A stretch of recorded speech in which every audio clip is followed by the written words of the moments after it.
Hello, welcome back to my channel. So, okay. Well, I was gonna say there's gonna be just whatever's coming through for whoever needs it. Not technically false, but I just got another thing. So there was a mishap, so I had to wash the cloth, and it's still a little bit wrinkly, and that's playing into the energy of being cleaned, and then there's still some wrinkles that need to be smoothed out. Love the energy that implies, but we're going to get into that with the cards in a minute. Before that, timeless in general, take what resonates, leave what doesn't. Whenever you find this, if you resonate with the energy and it makes sense for you, perfectly fine. Consult your own intuition, so if you get an intuitive hit during the reading, take that into account when interpreting your reading, and practice your discernment, always. Almost forgot that. Additionally, I channel in the energy of radical honesty. So if you're not here in the energy of radical self-honesty, personal responsibility, and accountability, this will not be the channel for you. Okay. And in that mishap, this deck also got wet, so I had to deep clean this deck. And I figured while I'm washing off and drying the cards individually so that none of them stick together, I would energetically clean them too. So there's like a big energy reset here. And Four of Pentacles reversed. So letting go of things we thought we had to hold on to, but upside down, that's the devil symbol, right? Upside down pentagram or whatever. And the devil is psychological chains. So, like I was saying, things we thought we had to hold on to, we're realizing they were psychological chains. We didn't have to hold on to them. And, this feels so good. I'm seeing, spirit... Oh, I didn't put this back right. Anyways. Yeah, we're still working out the kinks, okay? And smoothing out the wrinkles. But, oh my gosh, well... It wasn't important. It got cut off for a reason. Okay. Anyways. Oh, never mind. It's back. There's an adjustment period to the new energy we're in, okay? It's like when you get a growth spurt as a child and you don't know how to move because your body's different proportions now and it makes you clumsy. It's the same sort of thing, but it's like an energetic upgrade. Okay, but the visual I was getting, that I lost it, has now come back, is Spirit is like scrubbing us down with a sponge. Like, really getting in there, cleaning us out energetically, giving us a nice, fresh restart. And it's in arenas we've wanted a restart in because there was stagnancy, there was lack of fulfillment, there was unhealthy patterns, whatever. Yeah, we just got this reset, and now we got to be smart going forward because while we're clean now, we could get ourselves dirty again, so to speak. We could establish new unhealthy patterns. We could start holding on to new things that we don't really have to hold on to. We could establish new psychological chains. We are not exempt from doing that. We just got a good, clean slate. So we got to play our cards right from here on if we want to maintain this cleanliness we have. And additionally, we need to ground and cleanse our energy every day. We got to keep up on that spiritual hygiene because there are a lot of people who are really just spewing bullshit out into the collective energy all the time, trying to mess with everyone, not to mention just the people who on an individual basis don't like us, have whatever feelings about us, and send us ill will. Like, even if you're completely isolated and there's no one sending you ill will directly, there's some of these fuckers are just spraying everywhere, trying to hit anyone and everyone, right? Like, we have to maintain our energy. I mean, it's also good to maintain your energy. Okay, I'm hearing if there wasn't people spewing sickness and filth, right? You would still need to cleanse and ground once a week. But because they're doing that, we need to do it daily, at least for a little bit. Probably for a lot bit. Probably forever. But,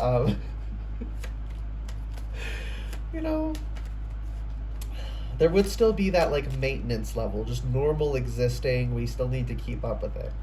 But the main reason here is because people are fucking with the energy intentionally. Like, spiritual warfare. People don't understand, right?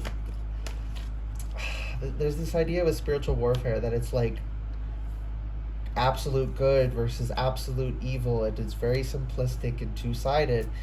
It's like these shitty people are hitting each other with the filth they're spraying. They're just, misery loves company. They're just spreading their shit. They're not working together. But it so happens that damaging one person makes you being damaged by one person makes you an easier target for another person with ill intent. So it seems cohesive. It seems like they're working together, but that's just an emergent property and an illusion, honestly. And in the same way, all those who do good, we're not working together. It just so happens that when you do good, it makes it easier to do good for someone else as well. So it's good and evil are kind of emergent from that. And if we get too married to the idea that it is the light side and the dark side, and there's like a supreme light being and a supreme dark being, and it's this very fantastical, simplistic way of looking at it, we would establish new unnecessary psychological chains, I'm hearing. So we need to be aware what these terms mean when we say them. Light-sided, dark-sided, We're not proclaiming allegiance or saying that they have some allegiance to some greater evil, archetypical evil and archetypical, that's not how it really works. Life is very, very, very, very complex, okay? And if we lose the complexity, we establish chains. That's where a lot of psychological chains come from, is trying to oversimplify things, right? There's this, I just forgot like several fucking words, but I can still say what the thing is. Our answers, our solutions, our theories should be as simple as possible, but no simpler.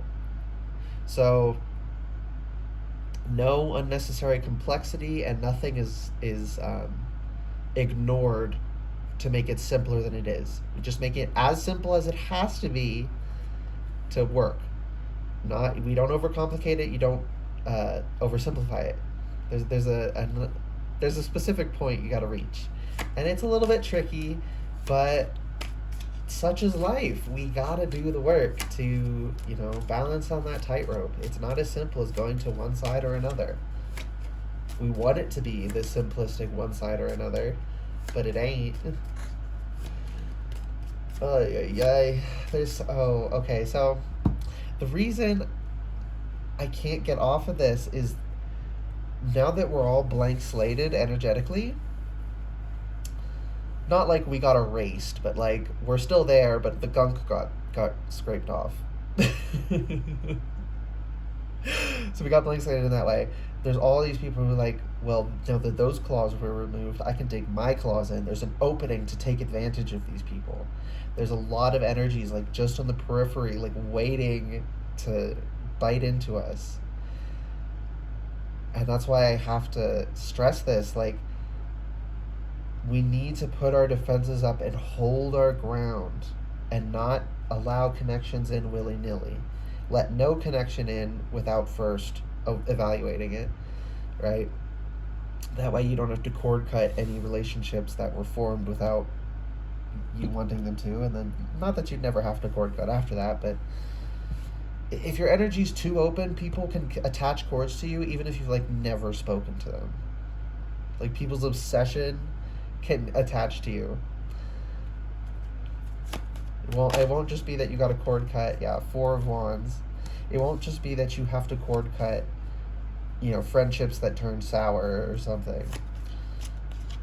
You would have to cord cut, you feel these cords, like, I don't even know who this is attaching to, but I can feel a cord, and you just cut it, and you really don't know why it's there. That happens because when our energy is too open. and we form connections too readily. People can sneak connections in there that we don't even notice. It's so, yeah, intuitive earring confirmation. It is so important to keep your defenses up. Okay, why is the Four of Wands here? Six of Wands, okay. Ace of Swords. Reversed. It feels wobbly energetically. Like we don't know yet what it is. Well, yeah, because we're establishing new patterns, and now that we have all of these blockages removed, we can form new healthy patterns as well. But we don't know what those patterns are quite going to be yet. But we need to root ourselves properly with the four pillars here being rooted properly. I'm seeing in all four elements, right? So taking into all aspects of life, rooting ourselves along every axis. Is it axis? Axes? I don't know. Either way, rooting ourselves along everything is interconnected. Everything does work together. So if we think of the world as these things are individual and they have no impact on one another, we come to silly conclusions. Every single thing has implications for everything else. So we need to take into consideration all the aspects. And then move forward. And this is like in a parade, so to me this is like not spirit is it unambiguated? Yeah, I don't know. Not just like the collective spirit as quote unquote one entity, right? But like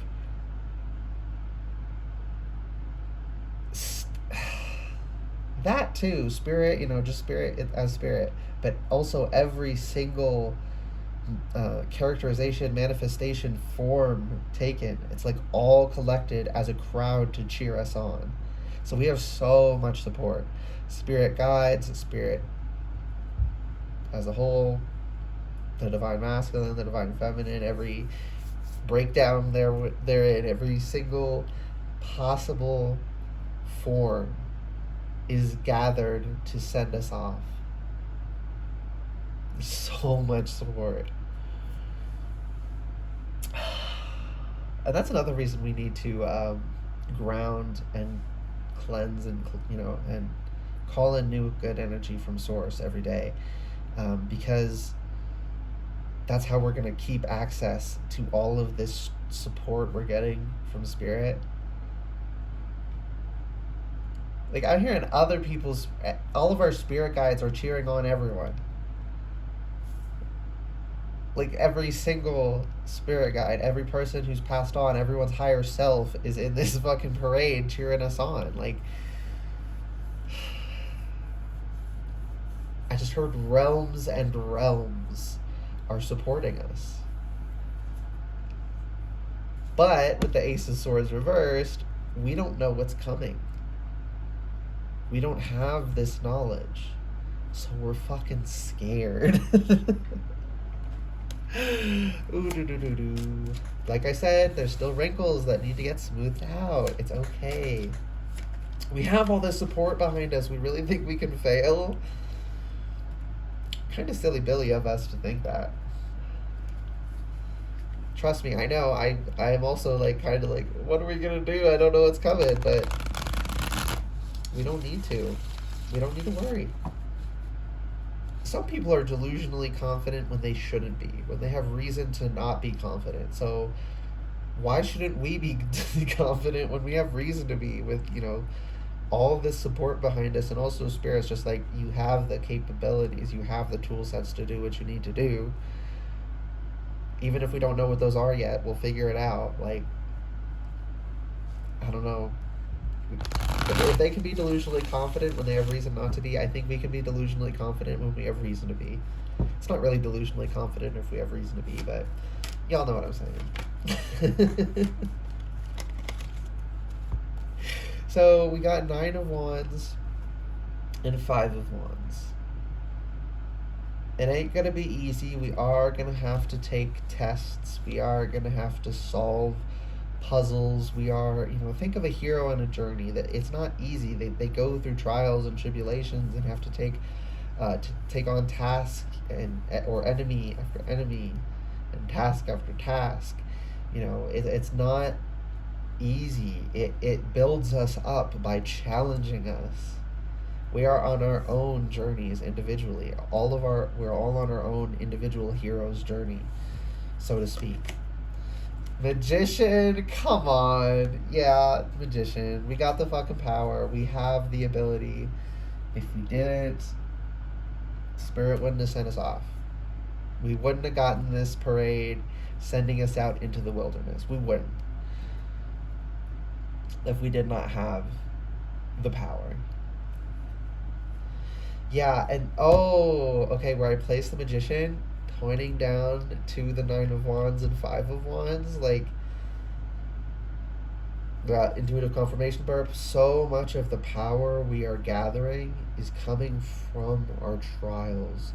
And I just heard alchemy, transmuting struggle into prosperity and knowledge and strength and skill, and we love it, but well, I love it. Some people may not. We don't like that. I agree. I wish it wasn't this way, but we have to actually put in effort and time. I'm hearing that. Is it the Rocks rap? It's about drive. It's about power. Yeah, we stay hungry, we devour. We need to stay hungry for challenge. Not to be overwhelmed, but not to just skate through life. I'm saying, like on a TV show, Intuitive Ring, as I said that. And the stories on TV shows, if it's well written, even though they're going to solve it, they do every single time. Every single issue, it gets solved. But while they're dealing with it, you feel nervous for them. Like, how are they going to do this? This seems impossible.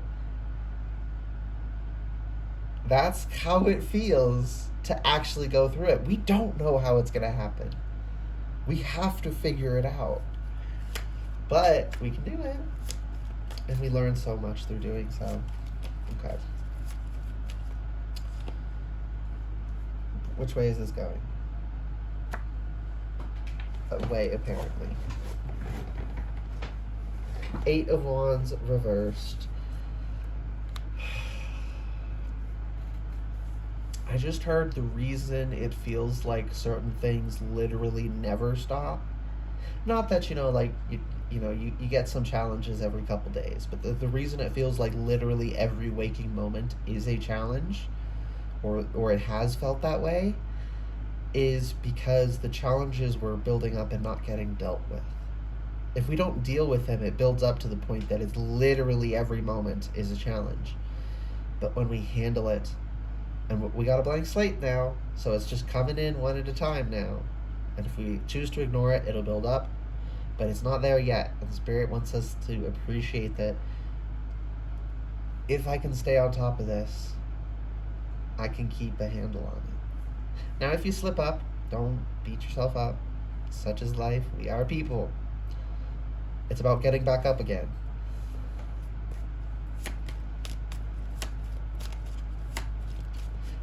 You still learned all the lessons you did, and those didn't suddenly become squandered and forgotten because you slipped. Come on. We know better. But some fuckers tried to make us feel like we fucked up in every way because they were pathetic and they needed to put us down to feel good about themselves. These intuitive confirmations I'm getting on that. Like, we feel this way because others made us feel this way. We don't have to feel this way. These aren't our emotional patterns. These are patterns other people drilled into us because they were too weak to deal with their own shit. I don't know about y'all, but I don't want to be like the people who dumped their shit on me. I don't want to dump my shit on someone else. I don't want to force someone else. I don't want to deal with my shit. I don't want to put someone else down to feel good about myself. So, but that's me.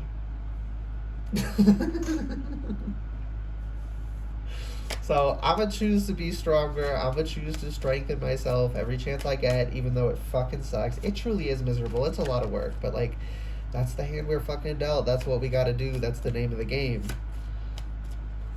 I don't know if I should have said name of the game, because some people take the life's a simulation thing too far.